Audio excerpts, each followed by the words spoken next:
You're listening to the RN Mentor, a podcast designed to document and bring you the work and experience of some of the most influential nurses in our profession. We will be sitting down and having a discussion with the leaders of today's nursing world as they share their work, how they navigate their nursing path, and their views on the future of the profession. My name is Ali Tayeb. I am a registered nurse, United States Navy veteran, a Jonas Veterans Healthcare Scholar, and your host for the RN Mentor.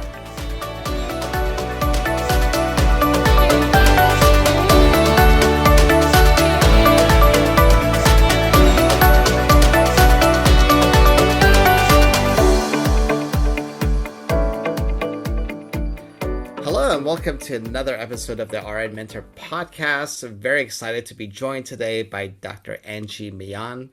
She has served as a nursing director for Children's Medical Services at the County of Los Angeles' Department of Public Health and is currently an adjunct nursing professor in Los Angeles. Dr. Millan is a past president of the National Association of Hispanic Nurses and served as a committee member on the Future of Nursing 2020-2030 National Academy of Medicine report. She currently serves as a member of the Chamberlain University Board of Trustees, as vice president of the National Council of Ethnic Minority Nurses, and is a member of the American Academy of Nursing Cultural Expert Panel Committee. Dr. Millan holds both her bachelor's and master's degree in nursing from California State University and earned her Doctor of Nursing Practice degree from Western University of Health Sciences. Welcome to the show, Dr. Millan. Thank you for having me. So we'll start with my regular question for everybody I talk to is, how did you decide that you're going to enter into the profession of nursing? So I wanted to start by sharing with you that actually I didn't always want to become a nurse. I actually wanted to become a teacher. So when I graduated from high school, I actually went straight over to Cal State LA and started attending for my general ed. And I wasn't able to, I didn't feel that I was prepared. I didn't feel comfortable there. So what happened is I actually dropped out. Wow. And I got a job at LA County USC Medical Center as a clerk, starting out. And there I was able to observe the nurses work in the women's health emergency room because I worked really close with them. And that's when I was inspired to become a nurse, just watching them work and saying to myself, I can do that, and that's how I returned back to school.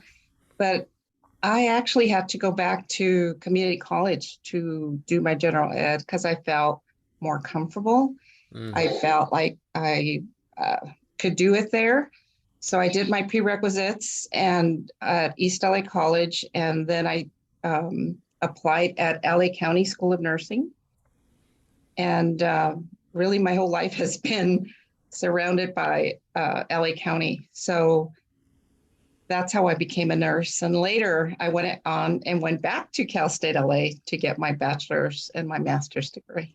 Oh, fantastic. Yes. We're both alums of Cal State LA. Yes. Outstanding.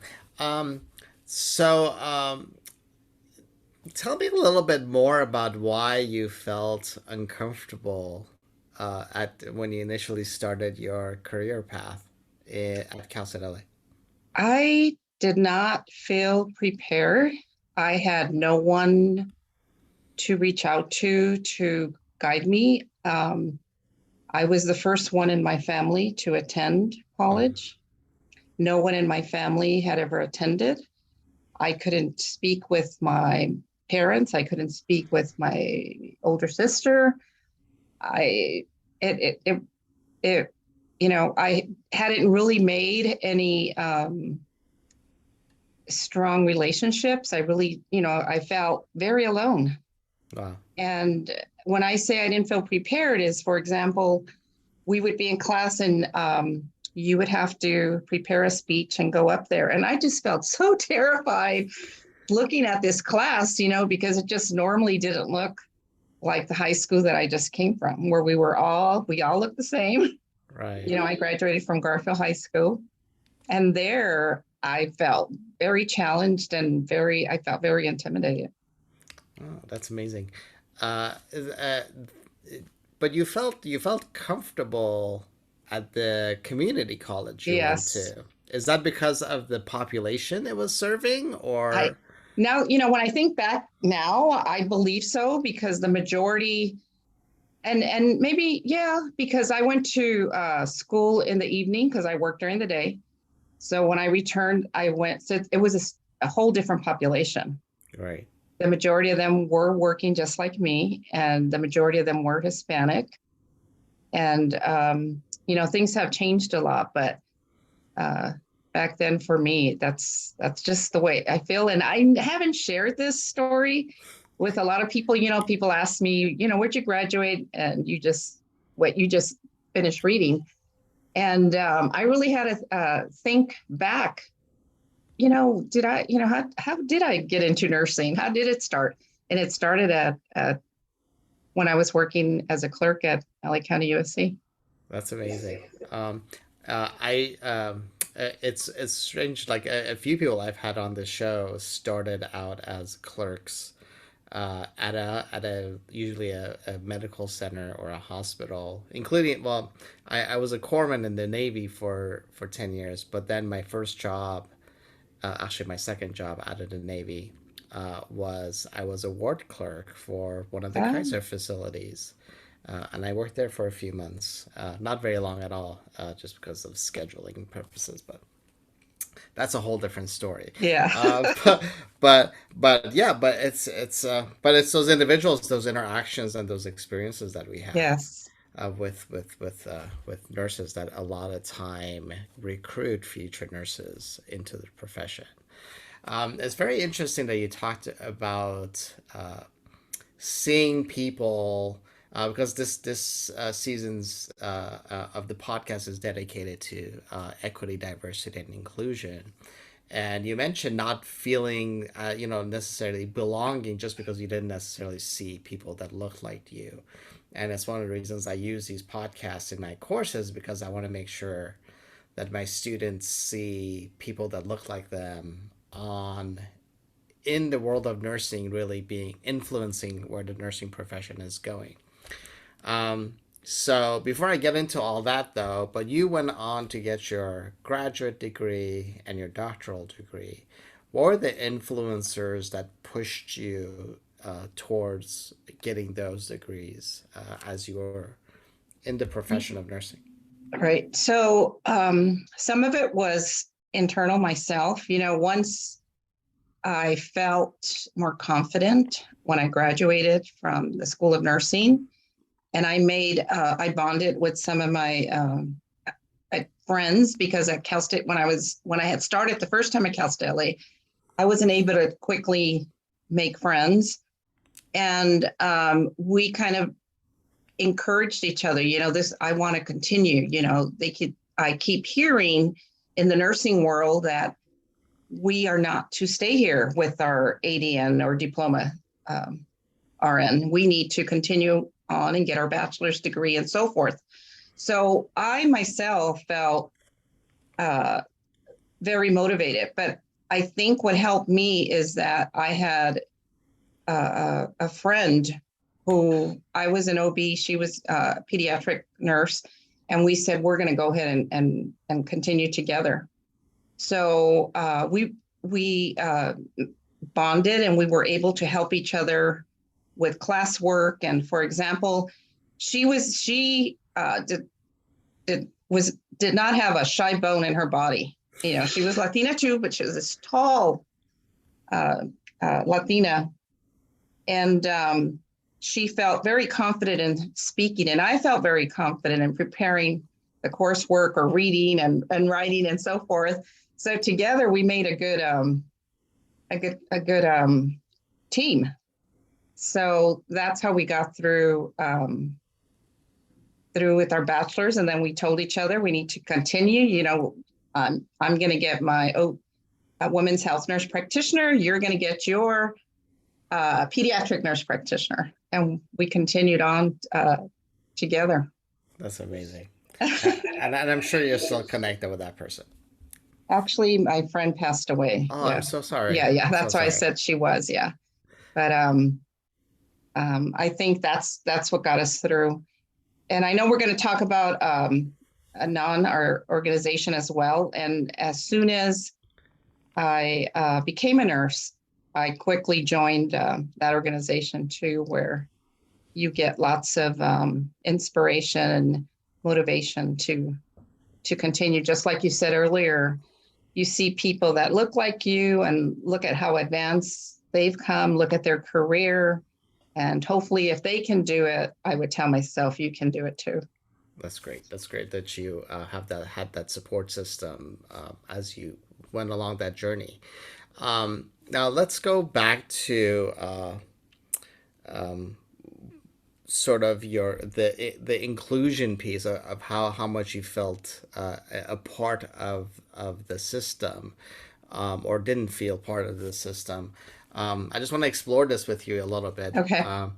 just because nursing, historically has been primarily a white female dominated profession, something that we're hopefully seeing somewhat more diverse population, but uh, and again, hence that's why there's several different organizations that specifically call out specific ethnicities, and why are we, I mean, the profession has been around for a while.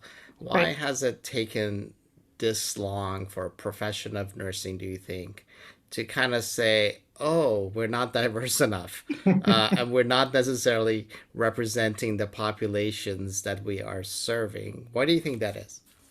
When I think about it, I think, they didn't see it as something important. I think that nursing does know that there are certain populations that are underserved, that are underrepresented, that have more illnesses than the white population. But I don't really believe that they saw it as something important that we needed to fix or take care of.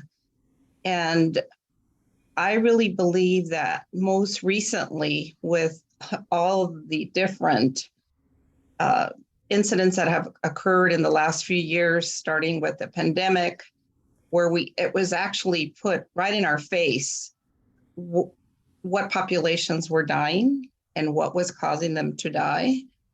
And I believe that the Future of Nursing report that just came out kind of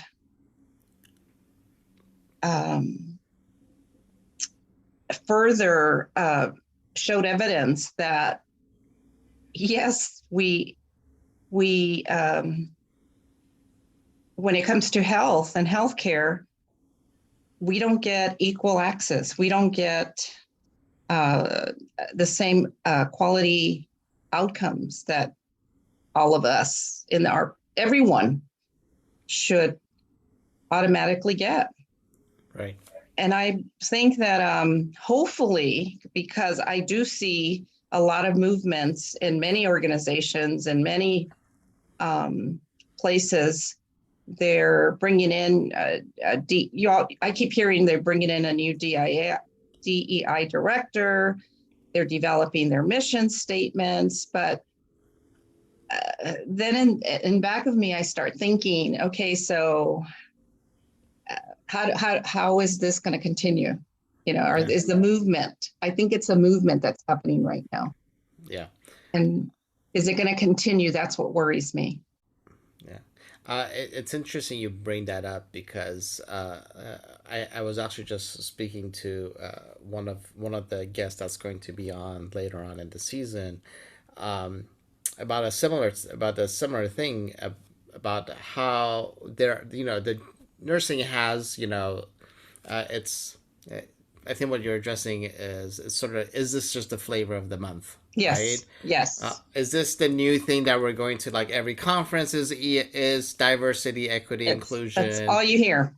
All Yes. the white papers are now equity, diversity, inclusion. All the poster boards are. So how long will this last, or is next year going to be something different, and this is going to be forgotten about? And I do agree with that, because nursing, if we look at things, nursing has a bad habit of doing things like that, where we jump on the bandwagon, and then next year there's something else, and everybody shifts gears. I think part of it has to do is where funding is. I So agree. unfortunately, where the money is, and if the work of EDI or DEI, which are one Hmm. you're prescribing to, is going to be what drives the work, right? Is where the funding is and how much of that is going to drive the work. So I agree with you on that part. Now, the 2020-2030 report you mentioned came out, I've managed to really take apart the 2010 report when it first came out. I had about a decade to do that, but since the 2020-2030 report came out, I have gone through it, not in as much detail as the one before, but something I've continued to express is, how is nursing doing this? Hmm. And one of the answers that I've gotten in the past is, well, nursing is already doing this. We just need to account for it. Where I feel like nursing is not necessarily doing all this, because some of the work, like you mentioned, the diversity of the workforce. Yes, we have people in place to um, uh, that organizations have hired, and I'm glad that they're doing that. I think it's fantastic because it's something that needs to be addressed. But having that director or that position in place, how is it actually moving the needle on making the workforce more diverse, right? Like, where are we doing the work? Since you were the president of the National Association of Hispanic Nurses, and now you are uh, the vice president. Am I correct? Yes, All yes, right. her. For the National Council of Ethnic Minority Nurses, which, if correct me if I'm wrong, but it's a combination of all the The other organizations that the are just. five the five organizations from different ethnic backgrounds. Uh, okay, thank you. Um, uh, so um, so you are working with, what what does the profession of nursing really need to do to move the needle? Because again, I think it's great that we're putting people in place where we're giving them the title of DEI, and it's happening on a sort of like a campus or institutional level. How is the national sort of movement happening to move the needle on a national level? So to continue to increase the diversity within the workforce, right? Is that what Right, we're right, talking about? exactly. So I think that we need to first start out with, in order, this is the whole reason that I have always been part of the National Association of Hispanic Nurses, is because, like I said earlier, when I became a nurse, and then I went on to the unit at LA County USC, because, like I said, that's where I spent my entire life. When I went on to the unit, what did I see? I saw what you were just talking about, is that all the Hispanics were on the unit where I worked, all the Latina Hispanics were either custodians or they were the clerks. They were the unit clerks. They were our CNAs. That's who they were. So that immediately encouraged me to go to join the National Association and do something about this. So I think that that's where we need to start, because if you look at our numbers, even though Hispanics, Latinos are the largest minority group in the United States, we represent, I think the last census was 18.9, almost 19%. Yet we still only represent 7.4% of the registered nurses. Right. And even though what you just said earlier, yes, many organizations are trying to recruit more people of color into the field of nursing. And yes, there has been an increase of Hispanics and others. But if you look at our statistics, we're not graduating. So we need help there. We need to actually, we talk a lot about having pipelines into the School of Nursing and recruiting. So we have to be more intentional on how we recruit and provide all the support that they need. Because as you know, when we ask students, what is the biggest barrier to getting into the School of Nursing? It's financial. And then, of course, then it's giving them academia support, giving them resources that they need and so forth to help them stay in school and then graduate. And if we don't start there, we're never going to increase the number of Hispanics into the field of nursing. Right.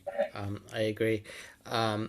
Now, when do you think that? Now, I know you talked about academic support in higher education, but when do you think the actual exposure to the profession needs to happen in the underserved communities or Very, underrepresented communities? very early, very early. It needs to start at least minimum at the junior high level, intermediate school level, to guide them, because many, and when I say we're not prepared, is no one advises us, no one is counseling us and saying, you need to make sure that you take science, that you do well in math, because you're going to need those in order to get into these programs. Right. And nobody ever told me that. In fact,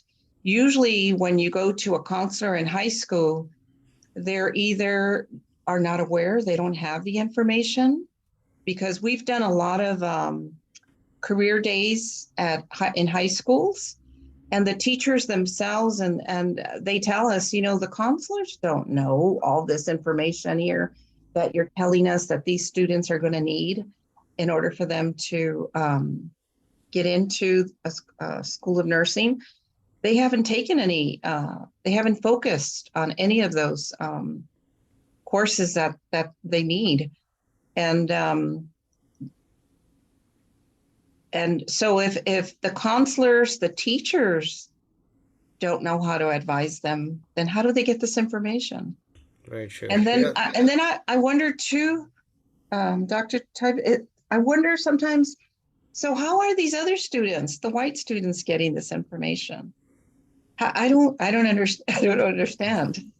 Right, and I think it has to do with. I agree that the students are not getting exposed enough or getting Yes. any exposure at all to the profession, right?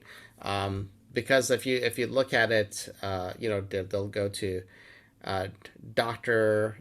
Doctors tend to be a thing. Engineers, so Mm-hmm. everything, but nursing is not necessarily represented.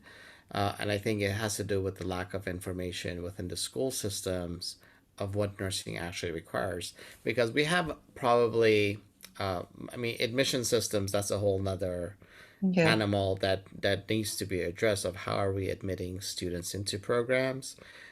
Because just the GPA alone, and it goes back to resources again, right? Like the people Mm. that are getting into most of the nursing programs, even though they may be first generation, more than likely most of them are born in the U.S. and their parents are doing okay. To as far as making, they've been around long enough to be able to do some of those guidance, give them some guidance. But my concern is, and this is something I've talked to. I was briefly chair of the undergraduate program at my previous institution. And one of the things that I saw were people that were contacting me had never had, for example, didn't have the resources, as you mentioned. Their parents Mhm. didn't know what, they were not, they were, most of them had like one, at least one, if not two jobs, hardly around to even, think about guiding they're very dependent on the school systems to guide their kids to what they're going to do in life. And I think the students that may be finding out have that home support more. Right. Then again, this is just my own speculation of the matter of how people are finding out.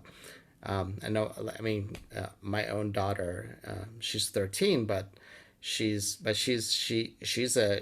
go online and she'll dig information up on her own. But Hmm. if she still has questions, her mom and I are still around and we can guide her through the process. But she'll find like she's already planning high school like from beginning to end. Wow.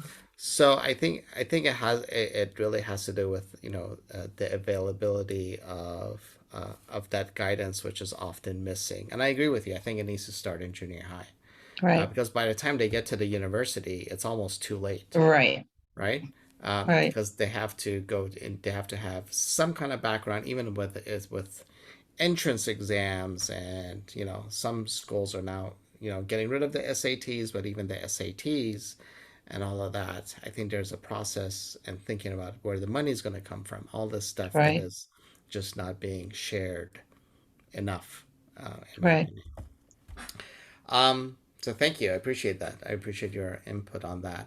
Um, Now, can you tell us a little bit about the National Association of Hispanic Nurses? I've been lucky enough to work with you a few times and attended some of your local conferences that you have in LA. So, can you share a little bit about that organization and opportunities for people, if, for example, if people are looking to join, what are the opportunities for them? Okay. So, like I said earlier, I joined the National Association of Hispanic Nurses, the Los Angeles chapter, immediately after I became a nurse, and I have been involved ever since. And the purpose of NAHN is to, one, um, to recruit, to assist Hispanic students, nurses, to continue to progress in their career, to advance. Uh, there's lots of educational programs for our communities, and most of the work is done at the chapter level.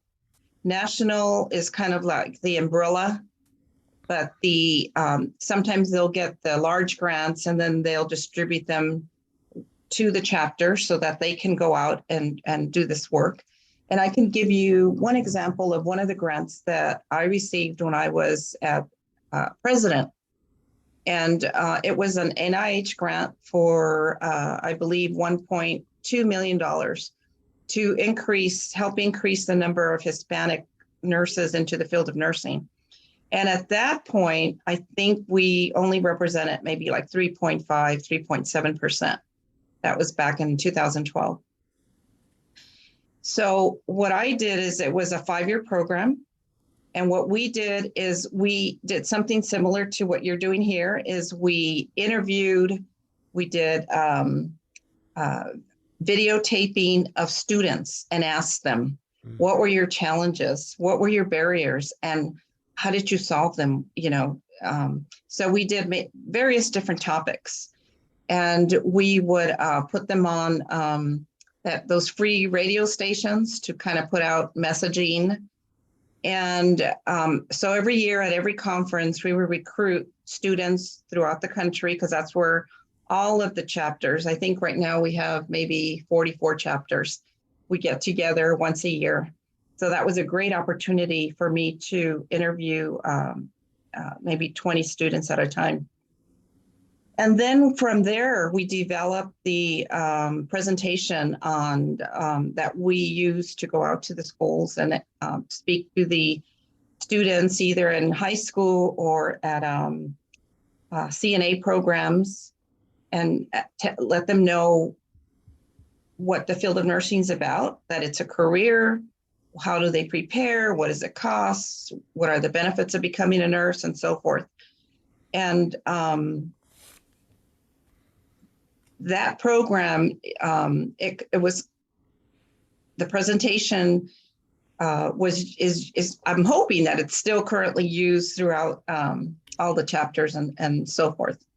And we do education to the communities as well. We have, when Miss Obama had that the program that she developed, Let's Move, we did it in Spanish and we put Muévete. Oh, wow. Yeah. So we did a program, another program that was for 5 years, and we provided education to parents and children about obesity. And we had like 5 different topics we discussed with them. For example, how do you read a label, the FDA, and everything's already done for us. We didn't create anything. We used what's already been determined that it's appropriate. How to use my plate, what is the difference between exercise and physical activity, and how to set goals and so forth. And then we would give them lunch and we would role model, this is what healthy food is. We drink water instead of a can of soda and so forth. And then if they attended all 5 classes, we would raffle out a bike for a girl and a boy. So that program still continues in the chapters, even though the funding ran out after 5 years. Those are the activities that, an example of the activities that we do.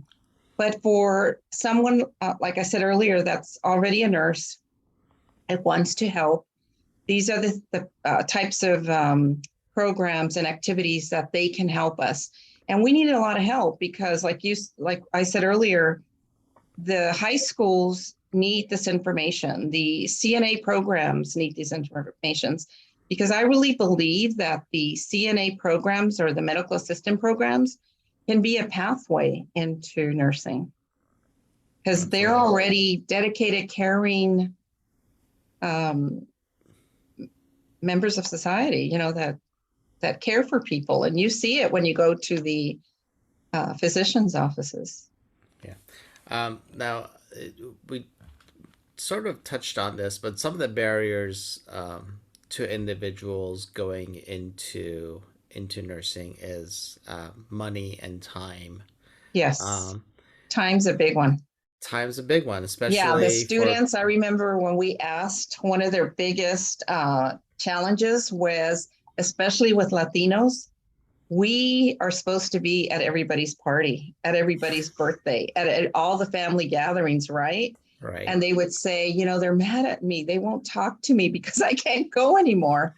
So, we have to teach them, before, as soon as you start, this is what you go out and you tell your family. You're not going to see me for the next 2 years, but when I get breaks, I will be there. Exactly. So from a nursing perspective, because we always, it's one of my pet peeves when we talk about let's increase diversity.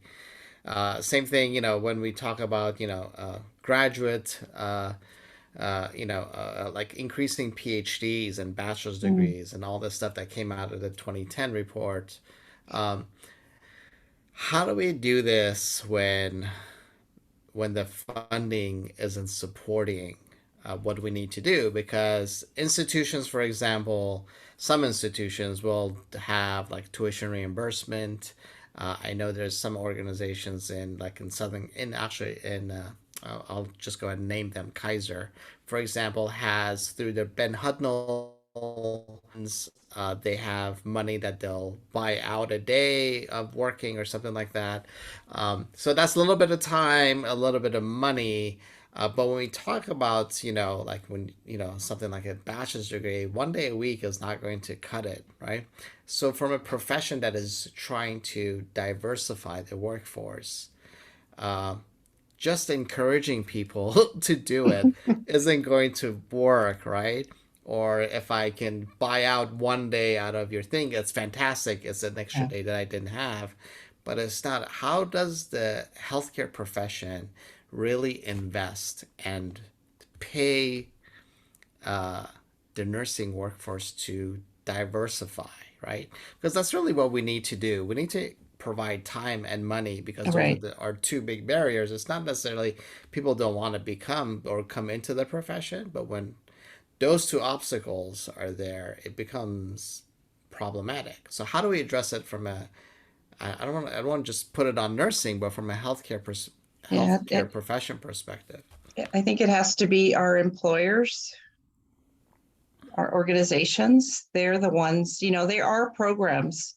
For example, at the county, when I was there, they would give us reimbursement every quarter. And I know that other programs, for example, in New Orleans, because I'm in the Chamberlain board and I hear about all the different programs, and their employers are actually paying for a group of their, for example, LVNs to go into the RN program, the BSN RN, because Chamberlain only has BSN, to become nurses. They're actually putting them through, and they're guaranteeing them a job there when they graduate. So those type of things is what our employers need to offer.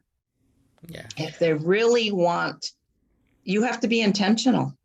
Just like we keep saying, if you want a diverse faculty, you have to be intentional. We're looking for you, invite them and then treat them well when they join you. That's another thing is retention, right? It's the retention of the faculty or the workforce or of the Yes. diverse workforce. It's actually one of the things that I ran into multiple times, Yes. unfortunately. Not from a veteran perspective, not necessarily, uh, uh, but all these organizations that are veteran friendly and they recruit veterans and you get an extra point in your check Mm-hmm. mark and that I hired a veteran. But retention of veterans, and this is something I've dealt with myself, and I know colleagues of mine who have dealt with it, where the behaviors of some of the individuals of what is normal veteran behavior and talk and mannerisms is not perceived as is not perceived well, right? We Mm. use like for example, we can very easily become animated, use our hands and raise our voice, not from Yeah. anger, but from just trying to kind of get our point across or Right. just trying to share. But it's normal communication style, which in the civilian community is not always Right. seen and is seen as aggressive. Where we're like, I don't have that was not an aggressive. So yeah, so people's perception of even sometimes this I'll share an example with you of I shared a military experience with a colleague of mine and somebody overheard and they were and I had to go to HR and explain what I was talking about, right? I'm like, so it's stuff like that. Like we can hire and bring in, but if we don't do our due diligence in creating an environment where people feel safe after we recruit them, it becomes problematic, right? And Right. people end up leaving the profession, leaving the institutions. So I think that's a bigger piece of Yes. not just Yes. getting them in the door. So yeah, Yes. I definitely agree. Um, uh, Now, the National Council of Ethnic Minority Nurses is, if correct me if I'm wrong on this, hasn't been around very long, right? It's It's been around, I know, since about, I should know this, but I want to say at least since 2010. right. I mean, compared to the other organizations, it's Yes. fairly new. Yes. Um, Yes. Now, this council, what is the just for our audience? I know a little bit about it because I had an opportunity to talk to Dr. Grant, president of the ANA, a couple of years ago, and he mentioned some of the work that he was doing with the council. What is the work of this council, and what are some of the things that you're hoping to achieve now? Right. So this console doesn't have a membership. It's because it comes from the 5 nursing organizations, and they formed this council way back because we wanted to have a greater voice, because all our organizations kind of exist for the same purpose, because we're nurses, minority nurses, nurses of color who have had many challenges in getting into many other nursing organizations. We don't always felt welcome. So we felt that together, maybe we could make a bigger difference. And one of the biggest accomplishments that this organization has made, and this is back in 2010 for maybe 5 years, their big focus was to push the members of the 5 organizations to become PhD, because they felt, I wasn't part of this organization yet, they felt that, yes, the 2010 Future of Nursing report stated we needed to increase the number, but we know that the more education you have, the more, hopefully the easier the entrance is to career development, to career promotions, to research. We need research within our communities as well. And the funding that they received, they had several, I want to say, conferences that provided a mentor to these PhD students to guide them through the process to make sure that they graduated, that they did succeed. And I'm not sure what other resources they provided them, but that was a huge, huge grant that they had received. And currently now, we're trying to, because of COVID, many of our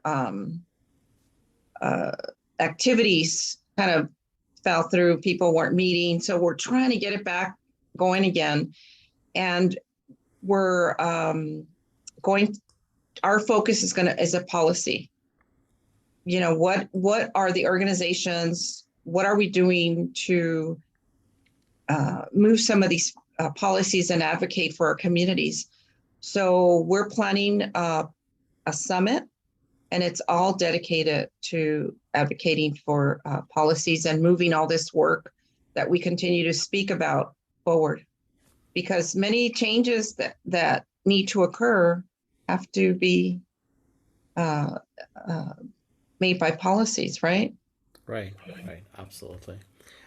Now, is the work of this council in partnership with the ANA, or it's independent of the ANA? It's independent of the ANA. Okay. But we, many of our members may be part of the ANA, so we're closely connected. But we're independent. So the work isn't being done in silos. You're sharing, but Yes. independent of each other, Yes. which is great. Now, from an organizational membership perspective, and maybe we can put in a plug for the National Association of Hispanic Nurses here. I'm huge on networking, even though I will say I'm a super introvert. It's a learned skill that I network with. I try to network with people, not always successfully, but I do okay. But from an organizational perspective, what are the benefits, other than, if I want to join an organization, or it wasn't even on my thought, if you had to put in a plug for NAHN or any other organization, what are some of the benefits that aren't necessarily on the brochure? That's a good question. So I'll talk about the National Association of Hispanic Nurses, because I know that organization better than any other. But like you said, what are our benefits? We have many benefits because we have different CE trainings. They provide webinars. So you're able to get CEs, and I'm sure you're familiar with our annual conference that we have throughout the United States. We don't hold it in the same location every year. Every year we change it. So it might be on the East Coast, then it might change to the West Coast, and so forth. We try to rotate it. And there you have an opportunity to network, what you were just talking about, with several Hispanic and professionals throughout that work, that live throughout the United States. And they're great connections because you actually make so many connections, and you can connect with them and communicate with them, and if you're looking for a new job, if you're looking for new opportunities. But I think the biggest reason that I'm part of this organization is the work that we do locally.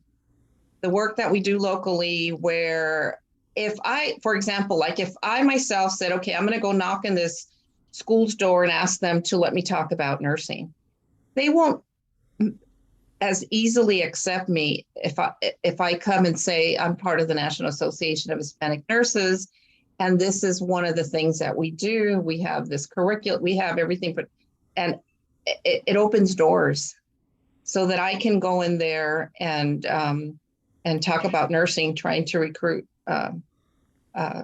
students into the field. And then we have several partnerships with communities already established where they expect us to come and provide education to their population there. So just with the name that I'm part of the NAHN, I feel like I'm more easily accepted, and I'm more easily allowed to come and do the things that I would like to do in my community. That's great. That's great. And we provide scholarships. There you go. I was about to ask. We were talking about money earlier. We provide, local scholarships and national scholarships. Wow. So you have an opportunity, and the national scholarships are pretty big. So that's the other benefit. That it's always good. It's always good to know. Now, just because organizations, and one of the reasons I do this podcast, because I think it's got a wider reach than some organizations. How do we encourage individuals to join organizations, right? How does that happen? Like, how did you decide? Well, I think we talked about it before a little bit, but how do we encourage more participation in nursing organizations, other than trying to entice them by CEs? Right. And I think that one of the things that we talk a lot about in our organization is about bringing somebody along with you. Always making sure you turn back around and you grab somebody's hand, and maybe a second hand, and grab two people and bring them along. Yeah. And get them involved. And I really believe that if you personally invite someone, come with me to this meeting, and when they attend, they tell us they feel motivated, they feel inspired, they'd love to see the role models that the speakers and so forth. And we need to do that work. We need to encourage them and bring them along, because you're right. If you just sit there and give them a brochure, and you got to pay to be a member, it's and that's the thing, right? A lot of people are like, what? I have to, because I was adding up my memberships the other day. I'm like, oh my God, I'm dishing out some serious dollars here. that I'm like I'm giving away a vacation every year through to these I have multiple memberships, and I was like, I need to like wean some of these out or something. Uh, but um, but I agree with you. I think it needs to happen on a one-on-one connection basis where Yeah. we are, those of us who are part of organizations, encouraging other people to join. Mhm. But cost is an issue. Cost is definitely an issue. Yeah. Dr. Grant had a great recommendation. He said ask for it as a graduation present, a Mm. membership, or ask for a birthday present. Ask for these memberships to nursing organizations. I'll repeat that again. So thank you for your time. Before I let you go, anything else you wanna share? No, I just think that it's very important to be part of these organizations because sometimes we can't make changes alone. But if we're part of an organization, it's just so much easier because the organizations have so many different talented people that you can connect with and move your uh, whatever activity you would like to move it forward. Right, right. I agree. And so many, and again, going back to the networking piece for me, has been invaluable because so many mentorships happen through that, and so many sponsorships happen through just meeting people at these different organizations. The collaborations that happen, I think, are amazing. So I think we need to do better with how we're being more inclusive Yes. with everything we do. So thank you so much for your time. We've been listening to or speaking to Dr. Angie Millan. Thank you for joining us, and we'll see you all again soon. Thank you for having me.